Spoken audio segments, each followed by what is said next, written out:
obby's bugged out and la-di-da-di-da-di-da, but it does seem like it should just be pretty quick.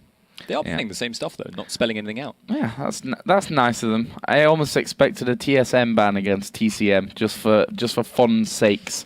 But that's not going to be happening, and we are going to see them picking up their own champions, which makes me very happy. Not going to have to worry about the not being able to switch. So, JWoww on Jax. That was the final pick coming out for TCM. Now, JWoww, a incredibly good Jax player. Yeah, we've seen him, I think, in pretty much every challenger tier, tournament, online game. I mean, solo queue even. He is really, really good on that champion, and he will just destroy people that you wouldn't normally expect him to be able to. And one of the other things is he's got a lot of experience running Jax in a 1v2 lane. He is actually quite skilled at doing that. And TCM in this game may choose to do that because Jax vs Malphite goes quite even. However, Vayne Sona is not going to push even a fraction as fast and not going to punish a laner as fraction as hard as Zyra Lucian can. So they may be able to take a quick pushing advantage from that. And another thing about Malphite as a 1v2 laner, yes, he's relatively good at clearing the wave compared to some champions, but he's not great. His biggest problem is he can't support big ganks from Vi. He can't burst someone down. If like we often see when you see Young Buck on Renekton, Vi comes in, goes in with the slice and dice, puts the burst down, and the AD carry ends up dead, which completely destroys any hope of pushing stuff down. But in this case, much harder to do. Yeah, and I think the early game obviously going to be very crucial in this one as to whether Karont3 can really get this lineup rolling. You know, a Vayne that falls behind, it's going to take her longer to get into that late game Vayne that you want her to be. And then at the same time, if TCM themselves get rolling, the likes of Jax, who's just going to be hitting ridiculously strong as things go on. This is a hard one to call for me. I mean, form would probably tell us that TCM are going to be the favourites coming into this one. Karont3 have had real trouble winning games. In fact, they've not actually won any games so far. I'm going to have to say that TCM, my pick for this one. Also, the fact that TCM are using TSM logos, which is always nice as well. I hadn't picked up on that, but it's their prerogative, I suppose, or at least it's only two of them in fairness, so it's not quite a betrayal of the. They can support their American almost namesakes. It's not quite exactly there as Jason gives us a fist in the air for America, basically, is what that was. He's off in the corner just being American at this point, eating pretzels or something. So yeah, we are going to get into game 4 this one then. It is Karont3 who have pretty much, this is their last hope, and even if they win their remaining games, they're still not guaranteed to push through because of how other things have been going for them. We'll have to see how this one all works out, though. Yeah, and that may actually play into their mindset. At this point, is go big or go home for Karont3, so they may choose to play this very, very aggressively. We've seen a lot of the teams, Copenhagen Wolves, TCM, playing very conservatively, and indeed, I think that may have actually played against STO in our previous game, because they played passively when they had an advantage, playing defensively, wanting to not make mistakes, but actually allowed Copenhagen Wolves the chance to get back in it, were unable to take the inhibitor, so that can actually affect your team, but obviously going too aggressive has its own perils. Karont3, though, potentially proving me right here, looking for a potential invade.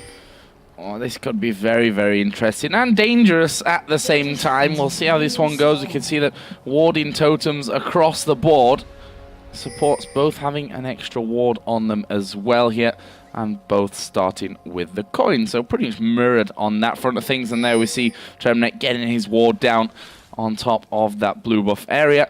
And because there's no scan to come out, no one can check if that ward is there, and obviously then be taking that away. So with that ward down, we see Karont3 just back away.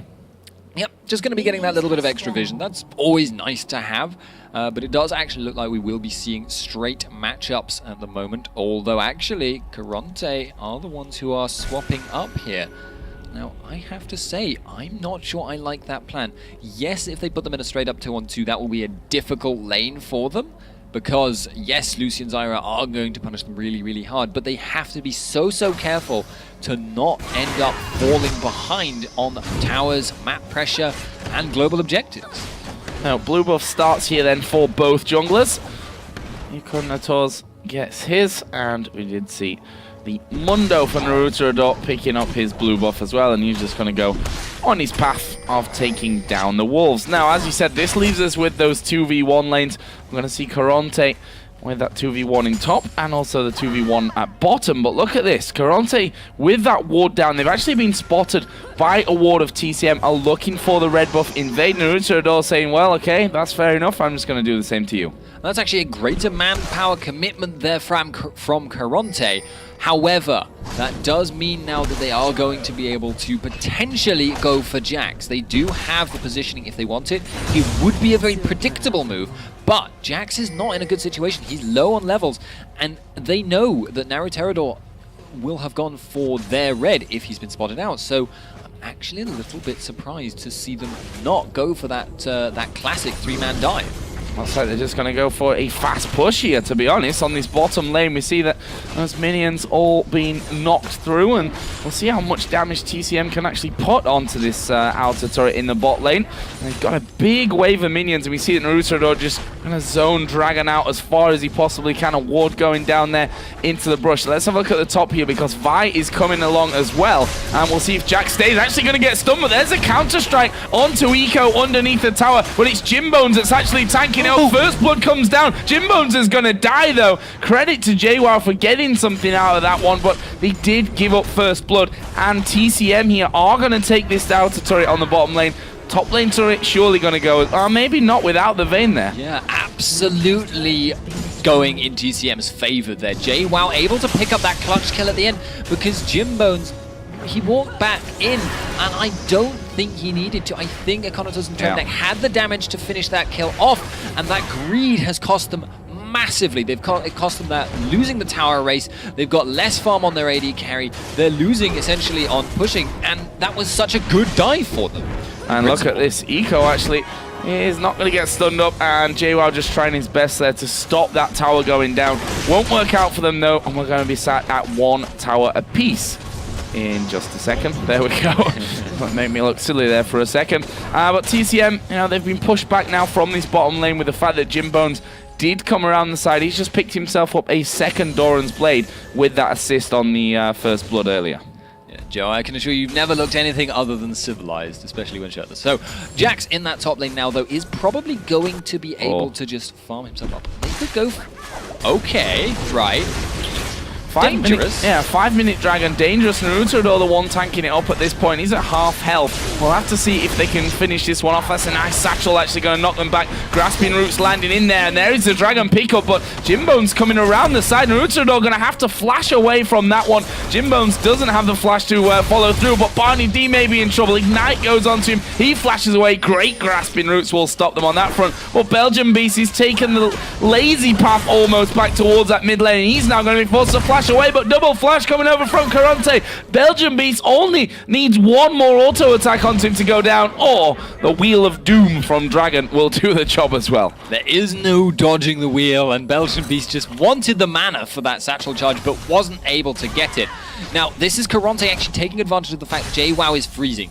This is costing Malphite by comparison, but Malphite by comparison isn't a massively farm-dependent champion, and the team is now going to be able to push this mid tower significantly. Are they going to be able to take it completely, though? I'm not actually sure. I don't think they are going to. Now, TCM actually getting onto that one. Jimbones did take a bit of a hit there from the tower, but they're going to stick around here with 4 men in this mid lane. Actually, I'm just telling you a lie, because Econ has already gone back. He's going to be recalling himself. And I just said, JWoww freezing this lane out. He's 21-5 CS now over Malphite, so that's a great little start to this game for him. Yes, indeed it is. I've got to say, actually, though, right now, the gold is going in the favor of TCM. That isn't too surprising given how this game has been going. That fast push early on, and the slightly screwed up dive in the top lane earlier on for Karont3 is kind of costing them on that front. But Karont3 have been able to not lose massively in that early game, and Vayne is picking up a decent bit of farm here. Is 0-1-2, unfortunately for her, not picking up the kills. But she is getting farm, and that means she's going to be a very significant teamfight presence come the mid game. Doing a decent job on that front, but Matroko got the lead at this point and is ahead on that one. Picking himself up actually the Ruby Crystal in there with the long sword as well after that Doran's Blade start. Yeah, going for a Trinity Force build there on Lucian. That's very understandable. It's a common thing to see done. He's a fairly bursty AD carry, suits Trinity Force quite well. Although I will say, my personal preference for Lucian is actually that Bloodthirster first build. I just feel like having that sustain really suits Lucian's playstyle down. And it can, lifesteal is very important in all this. Oh, Jimbone's there getting hit by the Grasping Roots. That's going to cause him to take roughly half damage to himself. And the mid lane, Orianna did get blue buff, as has Ziggs. Belgian Beast got that one under wraps. And look at this, they're actually going for that red buff. So Naruto saying, you took my red at the start of the game. Now it's time for a bit of payback since you forced me to go onto that bottom side of the map. And we're going to take yours away. The question is now whether Vi will react to this by going to the top side and taking the TCM red buff. I'm not sure that it's really got the time for it now. She doesn't dare because JWoww is in the area. He's pushed Malphite back. So if that were to be the play from Karont3, all TCM would have to do is just move JWoww in, and then Malphite would be forced into a situation of choosing between losing farm to tower or being in the place to fight for that, only for an equal fight over that red buff. So awkward situation, and nice call by TCM forcing a lose-lose situation on Karont3. So, wards. Minions pushed out here on the bottom lane. There was a ward put down as well, so I wasn't totally wrong with that one. Barney D just putting one into the tri-bush, and Belgian Beast is going to die in that mid lane. Good call on that one, because I was in my own little world for it. Naruto actually popping his ultimate here to get into this one, and to be honest, they both decently low at this point. You can see they're like, nope, let's get the speed boost and just get out of here. Yeah, and I actually want to note, just now, there was something very close to a dangerous situation from Matroko. He was condemned, and I swear if it had been a Poppy charge, he would have collided with the wall, because the collision detection on that thing is messed up. He was so close to a potential all-in there, but as it happened, didn't happen. And that just means that now he's hit level 6, and so it looks like Karont3 are going to kind of have to just bite their tongues and stay pushed back for a while. Naruto, you've done a lot of damage to this middle turret. Finally, Dragon shows himself, and Naruto will be happy just to take that one away and get off that area. Actually, the AD carrying support come up here through the bottom side of the jungle, and they've actually got pretty much full vision control of this one. Neptuno's going to come around the side, probably should be checking that with the ball, and now as he comes in there, he realizes Naruto smites away the big Wraith and says thank you very much again. Yeah, and I want to know again now, JWoww freezing the top lane once again. He is farming himself up. I think TCM really understands how important having that split push potential is to their composition, and how bad it will be for Karont3 if he gets to be stronger than Malphite in a 1v1. That's why they're sacrificing the map pressure to get this, but it may cost them if this team fight happens. Oh, going in for Barney D. He actually flashed that one, but didn't get out of range. Now the rest of the team coming around for this one. Dragon still alive there at the back. The shockwave actually coming out there was all a little bit dodgy. In fact, no, yes, it was used in that one. Jimbone's now joining in as well. Matroko is going to be chased down, but is he going to be caught out? Yes, now as we see the crescendo come around, and there is the shockwave coming in off the cooldown. Belgian Beast going to be chased out here by Jimbones, but he decides not to push on. And my little false information there about the shockwave, because it was so close to cooldown, I thought it just used it, but it was actually the other way around. Managing to pick them up a kill. Not bad. Yeah, very nicely done, and that is how you take advantage of a Jax who never leaves top lane. Obviously, it's easier to do in a competitive setting than solo queue, but there you go, tips for people playing Malphite versus Jax. Make engages happen. Jax just wants to be left to push top and then be pushed back and then push back top again himself, because it will mean he will get farmed up. However, the fact that Karont3 have not recalled, and the fact they have taken a lot of damage and are going past wards right now, means that now TCM have respawned and they can go for this dragon. I feel Karont3 perhaps should have opted to recall a little faster. Yeah, this is going to be really interesting. We see how low it's gone. Vi getting ready to come over the wall, and they stop attacking the dragon, and there is the pickup. Naruto able to get that one down. Really nicely played by TCM. That keeps them in the gold lead at roughly 2,000. Very nice prediction by TCM. They knew Karont3 was there. They knew he would try and jump over the wall, and they knew that Vault Breaker, if you do not use it, has a limited charge time and will just cancel itself out. I actually don't know if you can jump over the wall if you are Vi with the very smallest jump that you can do, because you can do it like a little double tap on the Q button and you will just hop a very short distance. It's very useful in certain situations, but I do not know if you can actually go over the Dragon Ball. If he had used that, that would have meant TCM would have had no choice but to just take it a smite contest. Now, let's have a look down some of the items here now as they start to really pan out. And those top laners, Malphite, workings of the Sunfire Cape already underway, and Jax, who's 20 CS in the lead, has 2 out of 3 elements of that Trinity Force as well. And that's obviously when JWoww is going to be feeling a lot more comfortable of bashing away at his enemies. Yeah, TCM are about to hit a very major power spike because they have 2 people with 2 components of a Trinity Force, and the stat gold efficiency numbers when you complete Trinity Force versus the 3 separate components is just a massive spike of power, and across 2 people that is very important. Already, in fact, I feel like TCM are getting such a farm advantage on the important people. Karont3, once again, the onus is on them to make things happen or just be split pushed into oblivion by JWoww. JWoww actually, or at least one of the TCM members pinging onto this top turret. Malphite actually coming back in there to make sure that that one doesn't go down just yet. That'd be another bad loss, and that'd mean the outer ring, of course, is all gone. Only one still standing in that top lane after they lost mid, and specifically that bottom lane turret went down very, very early, since Naruto did come there straight away after that red buff pickup. But up until now, you know, it's a decent little lead for TCM. And as you said, once his Trinity Force, for example, is finished out there for Lucian and Jax, then things could get a little bit more dangerous for Karont3. Yeah, indeed, but nice usage of the... Wow, perhaps a slight overcommitment of the wave clear there by TCM. He got 1 minion for it, though, so it's nailed worth it. Done. Right, okay, so perhaps, I mean, it didn't really matter, but it would have actually probably been better to reserve one of those ultimates in case a fight now breaks out, but it's very unlikely a fight will actually break out because obviously both teams are just going to continue on as per usual. JWoww in the top lane, though, now is actually looking to farm behind the tower of Malphite, which would very slowly actually erode the tower by minion waves. Yeah, he's going to... there's a bit of the jungle left here. I won't mind having that. Always a bit of a bonus for him coming in. Meanwhile, Jimbone's been left to farm up somewhat in this bottom lane. That's going to bring him pretty much bang even at this stage of the game with Matroko, who did go home and pick up that Trinity Force. Yeah, it's going to mean basically right now not too big of a difference right now. Actually, keep thinking stuff's going to happen in bot lane, then it doesn't.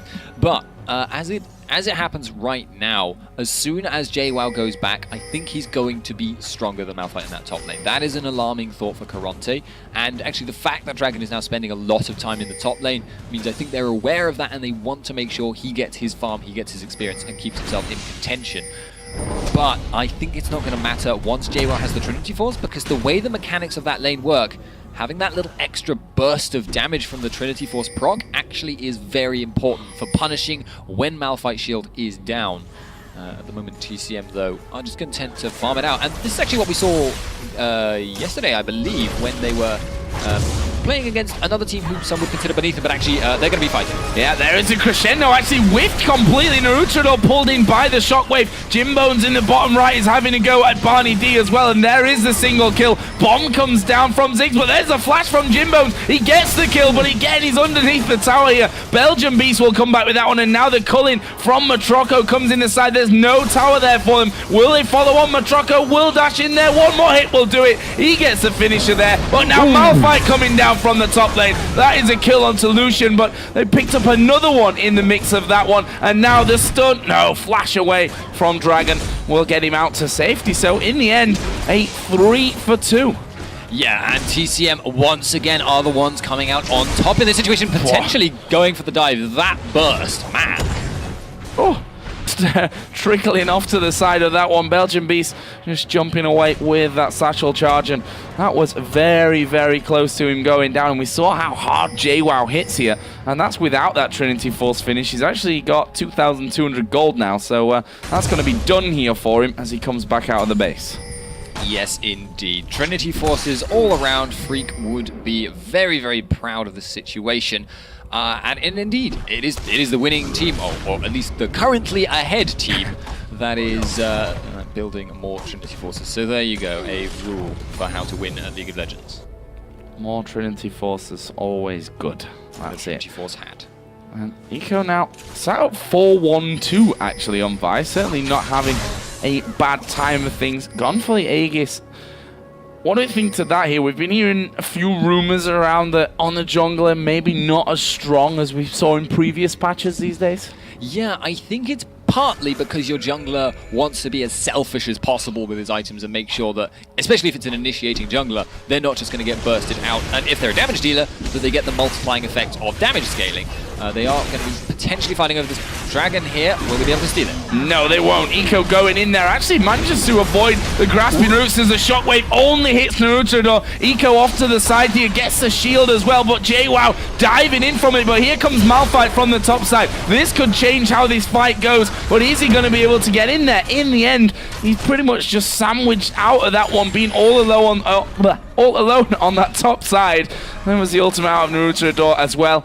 And in the end, no kills after Dragon was taken. Karont3 kind of put themselves in there for that one, trying to steal it out, and they'll be thankful that they didn't lose any men for doing so. Key factor on why TCM went for that dragon in the first place, and why they didn't contest it in Karont3, and indeed in that team fight after, why they didn't go ham, was because Dragon didn't have his ult. He now does. Belgian Beast potentially in trouble. Oh, that's a lot of damage coming out onto Sona. JWoww going to flash in there, picks up the kill. He's now on a killing spree, and honestly, Karont3 are pretty low from this one. They might want to keep chasing through. The slow comes in. Grasping Root not quite got the range to land onto Dragon. He surely would have been finished off from that one, and they'll be happy here. They've got Orianna out of the picture, and that is going to mean that Naruto is tasked with the tanking up of this inner middle turret. They're going to take that one down. Yeah, he is not yet a raid boss, but it doesn't matter. They have got what they wanted. They've got the tower, and I believe they have also got 5 men getting the gold from it as well. So that's very, very good for TCM once again. A small lead. That's bad news for Eco, actually. He's going to alive. get himself away with a Vault Breaker, which will make him happy, but that's never a good thing to have a Lucian just come dashing through the wall at you. Bit of a nasty surprise overall. No. And a blue buff steal for JWoww. Indeed, that is nice on Jax. I mean, cooldown reduction, always a valuable stat, and people, I feel, underrated slightly on Jax. But he is a very, very strong champion with pretty much anything. It's the Teemo principle. Build anything, he's good. Jim's in bot. Yeah, Jimbone's going in there, actually uses the active. The culling comes out from Matroco, and he's just going to walk, basically, away from that one. And the funny thing is that Jimbone's almost took as much damage. And that is literally why the culling is actually better than people think. Because people compare the direct DPS to auto-attacking, and they're like, well, if I can auto-attack for free, why is the culling doing like such a piddly amount of damage by comparison? But people don't consider, or didn't consider when Lucian was released, it's like 1,000 range, and you can do it while moving, which for an AD carry is just unbelievably strong. People don't appreciate casting animations enough in this game, and auto-attacks are the king of that. So, Karont3 here pushing back on that bottom lane. As we saw earlier, Blade of the Rune King is finished for Jimbones, who's found himself caught out under towers, I think is the right way to put that one. Twice already for those 2 deaths. Obviously, first of all, up in the top lane as they got that first blood, and then second of all in the mid. Meanwhile, JWoww, best sound ever, if he's on your team, of course, is going to take down that outer turret in the top lane. And as I mentioned earlier, that's now the final one down. And the outer ring completely dealt with by TCM. Yeah, otherwise it's just a slightly irritating sound. You think, why won't Riot fix this sound? But it's actually, it used to be you could Zhonya's, and you could constantly reset W, and you could do it even faster than 2.5 attack speed. Very, very noisy, actually, if you did that. Possibly not worth it at that point. But at the moment, it's once again kind of resuming into farming frenzy mode. But I have to say, the longer that goes on, the more the split push from JWoww is just going to get out of hand. And Karont3 don't have many answers to that unless JWoww puts his feet wrong on many occasions in succession and gets caught out. But I just don't see that happening. It's JWoww. Naruto as well has got this Warmog. I was just watching him there running in. pretty much being the big tanky threat that he is with that Warmogs on now is just so ridiculously strong already. If you look at his health, what is he at? 2,800 health already at this point in the game. Yeah, so Naruterodor currently has 41 HP regen per 5 seconds. It's quite a lot. Yes. On the scale of health regen, that is getting up there with Baron buff on normal people. Mundo being that way, though, is just kind of what he does. He is the regen king, and at the moment, the regen mastery is kind of strong. So, really, really strong on him. But will Karont3 be able to get an engage here? They could potentially... because Lucian is a long way off. Yeah, Eco actually going in for this one, and the Assault and Battery comes down onto Barney D. They've used the Shockwave as well on the support here. We'll see if that comes back to bite them as JWoww joins in. There was the crescendo. JWoww on his own here against 3 men. Needs to be careful. Unstoppable Force was used. Dragon going very, very low. JWoww is still alive from this one. Finally gets himself shut down as Belgian Beast decides he's going to chase down Eco. Is he going to be able to get the finisher? Yes, he is. Meanwhile, in the mid lane, Jimbones, sorry, it was Neptuno in the end, actually, that did kill off another one. The bomb not going to come in, and Jimbones now may have got himself another one. Belgian Beast actually flashed directly there as the attacks were coming in onto him. Well, Karont3 going low, but crucially picking up 3 kills. Yeah, Belgian Beast there showing his ballsy playstyle by going in at the end looking for the kills rather than thinking, I'll just use my wave, I'll use my wave to clear my ult. Use his ult to clear the wave. As it happens, though, didn't get the kill, so lost the tower. I can understand going for it, though, and it's really not Barney D's day, by the way. I think I've seen him flash now twice to get out of major CC ultimates, only to then just be hit by them anyway, which is good prediction, I guess, by Karont3. So, you know. He's a split second too late both times. He saw the Unstoppable Force earlier, which was just about caught him as he flew off from the flash. But, yeah, definitely not having his luckiest of days on that front. If you look down his items, though, now, so that is actually pretty interesting. Haunting Guys in there, Boots of Mobility, Sightstone, Chalice, and also going into the Nomad's Medallion. This is what I really like to see in the new patch, that we are getting some more diversity from those items. Yeah, although we are seeing a lot of Haunting Guys, but this is a gank on the bottom lane that could well get turned around. They are committing hard. Jimbone's getting exploded from this one. There is a culling coming in, but he's managed to walk away from it. They go now over towards Matroco. Eco may have gone a little bit deep. He's trying to get away without being slowed down. Vault Breaker will get him off to the back. There's the ball. Shockwave lands onto Barney D. He'll be happy to take that one for the team, and Matroco does finally take out Eco, and now Naruterodor is going in. There's a flash away from the briefcase. He knew that a slow probably would have ended his life, and TCM, funnily enough, coming down for this one, picking up that kill onto Eco. That's going to set them up nicely for the Dragon. Another Dragon going TCM's way. A big, big fight there. And actually, that was the power of the rushed Crucible that we've been seeing a lot of from these pro supports, especially on Sona, who absolutely adores the mana regen she could never have in Season 3. Getting that ability now to just save an AD carry, it saved Vayne there. Yeah. Is really, really powerful, especially against teams which are reliant on bursting you. But in the end, it goes TCM's way in spite of that, and that was just the power of having more people in the area at the start of the fight and getting the burst on the crucial targets early. Well, Karont3 not in a bad position here. I mean, 12 to 8 up in kills, but if you look at the objectives, they're all going TCM's way, and that's something that Karont3 really need to fix, and as such, are pushing this bottom lane out. They've been trying for quite a while now to actually finish off that outer turret in the bottom lane. Looks like this time they will finally do that. Yeah, there's a bomb, which may say no. They can tank it. Yeah. Just go. Yeah, there we go. So, they're going to be picking up that gold. That's nice for them. There's a blue ping on Baron, actually, but it doesn't look like TCM are going for that. They're going for Econators. Yeah, and he might be in trouble here if that lands onto him. We do see that land. There's a stun as well coming in from JWoww. Hammering away. Vault Breaker comes down, but you're not going to be able to get away from that. JWoww actually flashed, which I thought was a little bit overkill, but either way, gets the job done for them. And TCM, they weren't just pinging that Baron for nothing. They're going for it. Yeah, understandable at this point because a lot of members from Karont3 recalled, and TCM know that. Plus, because they have Mundo, that percent-based damage, they have JWoww, they have Jax, they have that huge sustained damage if someone doesn't run away. They just shred through Baron with that team composition. I mean, I think I need to adjust my scales because I keep saying people clear Baron very fast, but it seems like almost every team comp that gets picked nowadays clears Baron really, really fast. And it's a priority, actually, in Champ Select. Yeah. There's a big amount of gold as you'd expect after that coming in as well. I mean, JWoww, he's got that Blade of the Ring King, he's got the Trinity Force in there. Like, that's already his big 2 items that's making him very scary. We also seen the Rabadon's Death Cap added in, plus another Blasting Wand on top of that Athene's Unholy Grail for Ziggs as well. Meanwhile, the Last Whisper almost finished for Matroko's Lucian.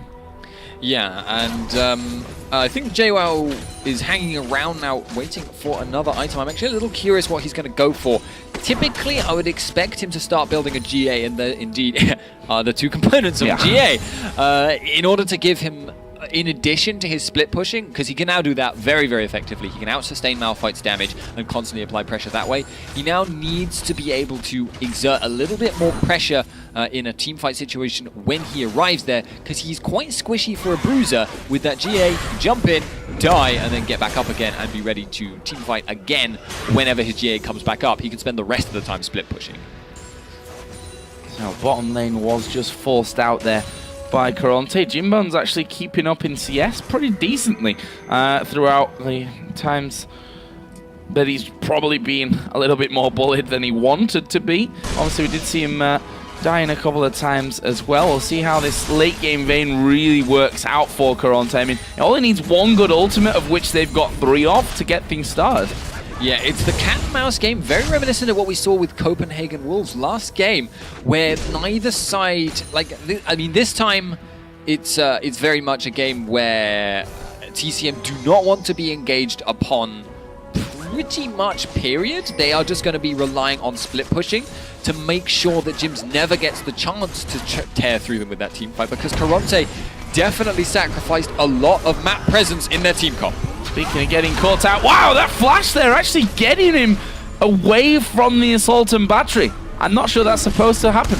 That must have been some incredible timing, because you would have to, I suppose, if you flashed at the exact instant that the knock-up effect on assault and battery procced, you would move, but the proc would have happened, so the chase wouldn't continue, which is interesting mechanics and very good usage. Wow.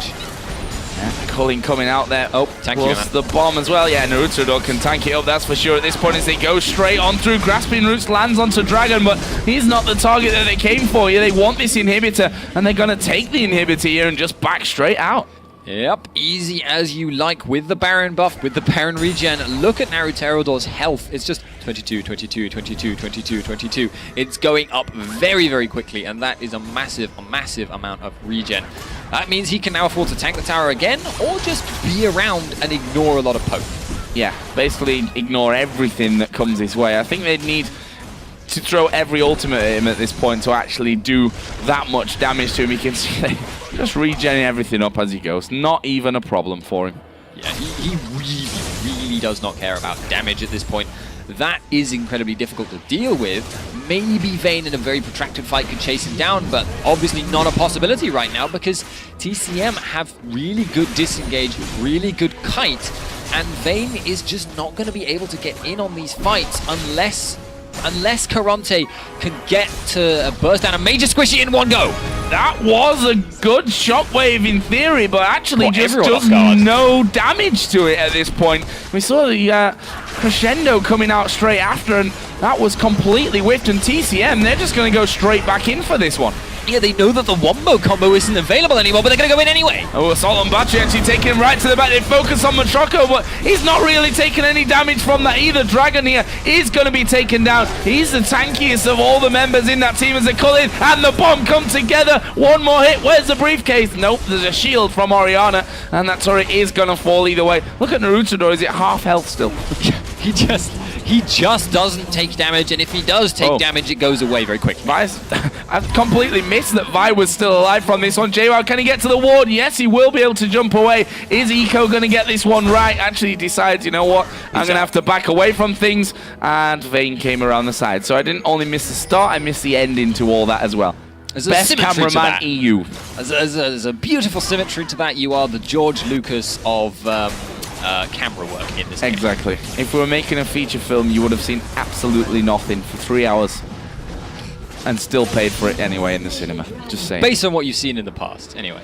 So, enough of my film preferences here, but Karont3, they are really now up against the wall. They are a long way behind on gold. The team fights aren't working out like we saw before. They weren't able to coordinate off a brilliant shockwave, by the way. That was amazing. If they had layered all their ultimates on top of it, they could have won that fight in spite of the gold difference, in spite of the Baron buff. As it is, though, they just don't seem to be able to get this to work for them, and Vayne isn't able to put down this tremendous amount of damage that she has, undoubtedly has, and because they're now so far behind on gold, they can't even play like a protect the AD carry if TCM engage, because Lucian is what? An item and a half ahead. Yeah, they're in a very dangerous situation here. We just saw that the shockwave was brilliant, but they need the crescendo to be directly followed in there. They need the unstoppable force to go straight on top of the shockwave as well. And they just haven't been able to layer those on. And we saw even in the early game that they were throwing everything at Barney D. And even the damage at this stage has not really been that effective. I mean, we saw unstoppable force going on towards Matroko along with the assault and battery. He didn't lose that much health from that. Yeah, indeed. And in fact, Zyra, if you burst down Zyra, but she is able to get Strangleforms off, she's pretty much okay with that. Job. Yeah, I mean, she's just tanked a whole bunch of damage, which isn't going to be going on the major damage threats. And obviously now that delayed knockup will resolve. Most likely, if she's able to get Strangleforms, she can get a Grasping Roots, maybe some plants down, and she can even continue to do damage, proccing that Liandry's after her death. It's just... Yes, if you can do it, if you can burst her out and then move away and get ready for another rotation of your skills, that can work. But don't do that and then get caught in a major fight. TCM are going to get that. There's no two ways about it. And Naruto just distracted them the whole time, took a load of damage, and now he's got full health again. And there is the second Baron of the game going over to TCM. So they're sat at 12,000 gold lead, 8-3 in turrets. They're still behind on the kills, but it's going to take a brilliant play out of Karont3 right now to get everything together in the right place at the right time. That is literally their only hope at this point. Yeah, we've seen the workings of a brilliant play before, that Orianna Shockwave. If they could get a Shockwave like that and layer everything, it could work, but I just don't know. There was the assault and battery. Naruto, though, at the back of them, is just doing so much damage, being so annoying. Shockwave came down onto JWoww alone there, and that is just not what they're going for. Bomb will land there onto Tremnek. That's going to force him to back away. Inhibitor goes down. They can tank up this inhib turret, no problem with Naruto, and this should leave them without a single inhib left. Yeah, double super minion waves is not something they can really contend with, especially when they're already so far behind.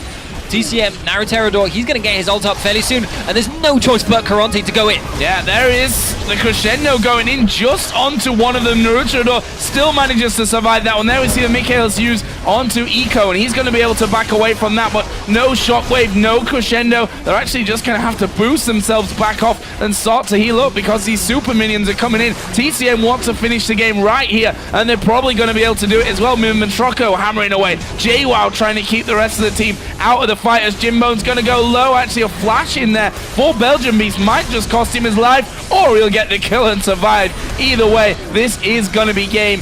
Surely, right now, JWoww finally does dive in there, goes on towards Jimbones, gets that kill. He still has his Guardian Angel available. Meanwhile, the top side Dragon finally goes down. TCM playing with their food a little bit for this one, but they are finally going to take down the Nexus and beat Karont3 here.